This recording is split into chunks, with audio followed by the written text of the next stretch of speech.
나를 기다리는 책과 그림.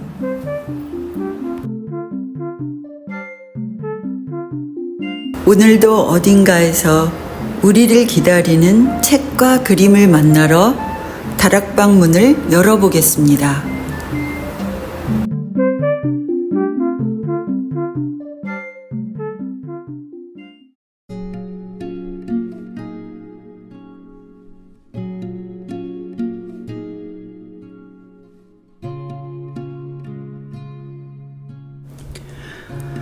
오늘은 모리시타 노리코가 쓴 일일시호일, 이 책에 대한 이야기로 시작하겠습니다. 책 얘기를 하기 전에 먼저 저의 이야기를 조금 해보고 싶네요. 우리 동네에는 새벽에 문을 여는 찻집이 있었어요. 그곳에서 조화차독이라는 특별한 모임이 열렸습니다. 이름을 풀어보면 조용한 아침 시간에 차를 마시며 책을 읽는다. 정말 이름 그대로의 모임이었습니다. 새벽 5시 반이 되면 사람들이 하나둘 찻집으로 들어옵니다. 간단한 인사를 나누고 각자 자리에 앉으면 바로 우려낸 보이차를 마십니다. 따뜻한 차를 앞에 두고 책을 읽는 사람, 글을 쓰는 사람, 명상을 하는 사람, 또 찻집 벽에 걸린 그림을 오랫동안 바라보는 사람도 있었어요. 완벽한 침묵의 시간입니다. 나는 그때 처음으로 필사를 해보기로 했습니다.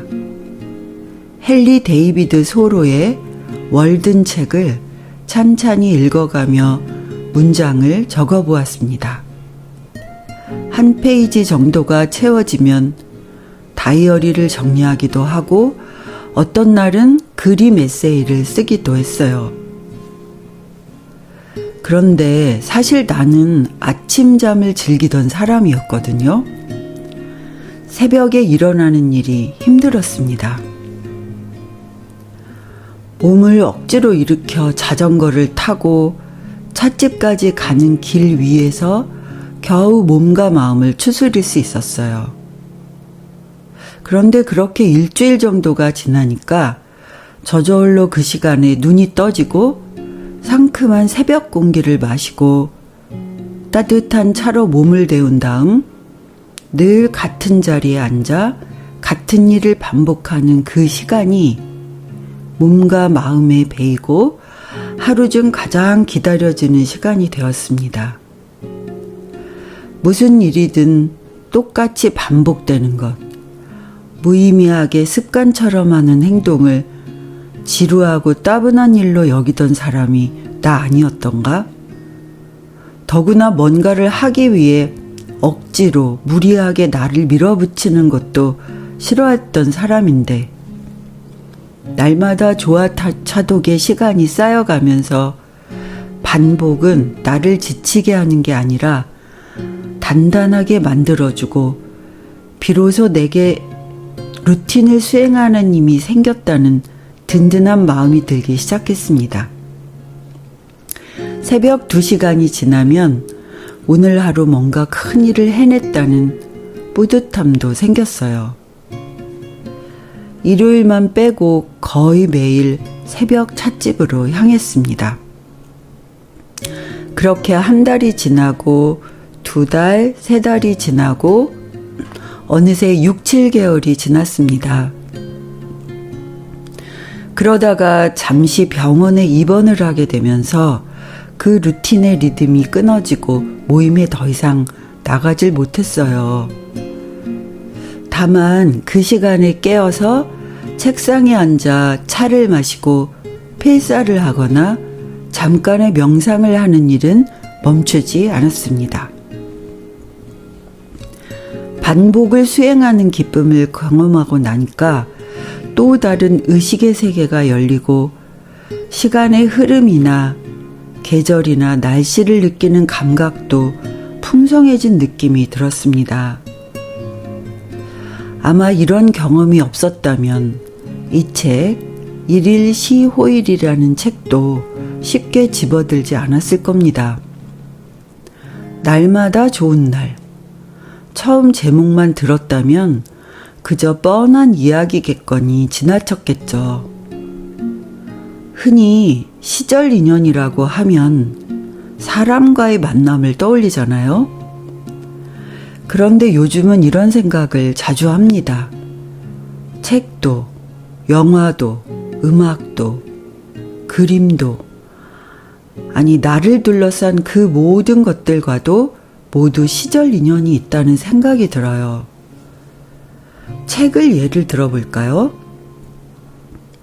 도무지 이해할 수 없었던 책을 세월이 지나 다시 읽어보면 마치 지금의 나를 위해 쓴 것처럼 다가온다든지 뭐 이런 얘기를 하는 사람이 많은 걸 봐도 알 수 있죠.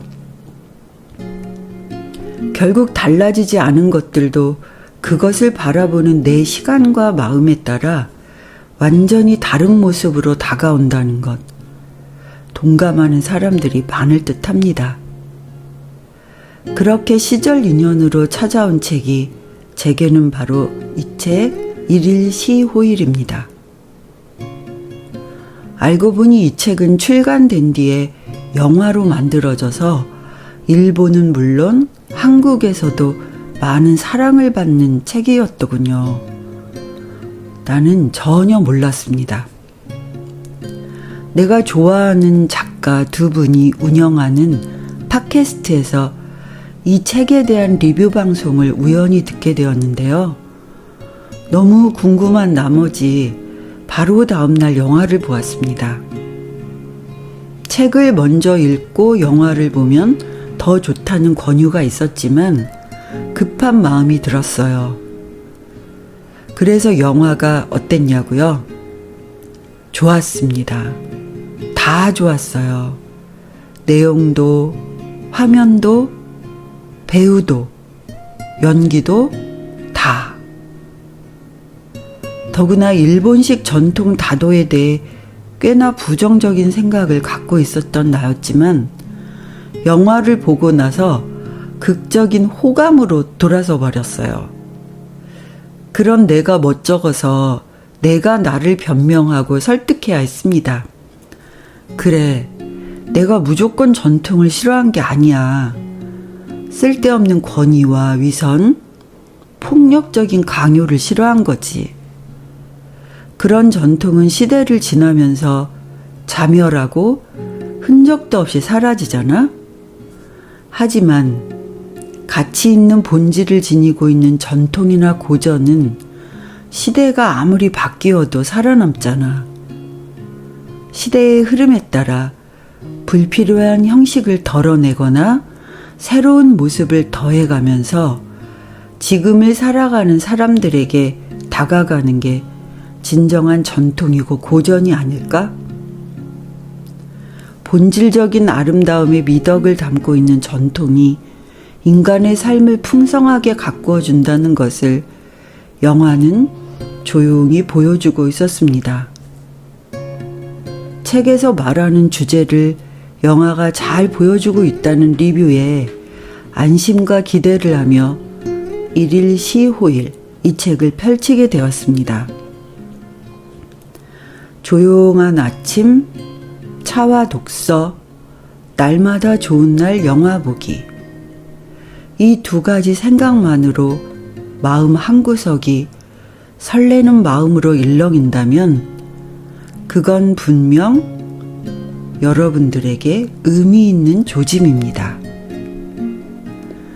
자, 이제 그 책 이야기로 가득 채워질 다락방은 다음 시간에 문을 열겠습니다. 지금까지 다락방 나무였습니다.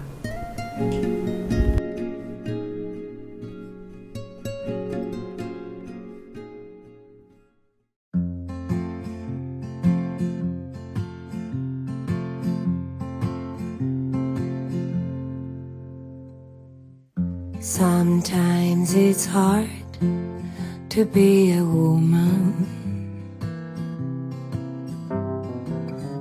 given all your love to just one man. You have the bad times, and here have the good times, doing things that you don't understand.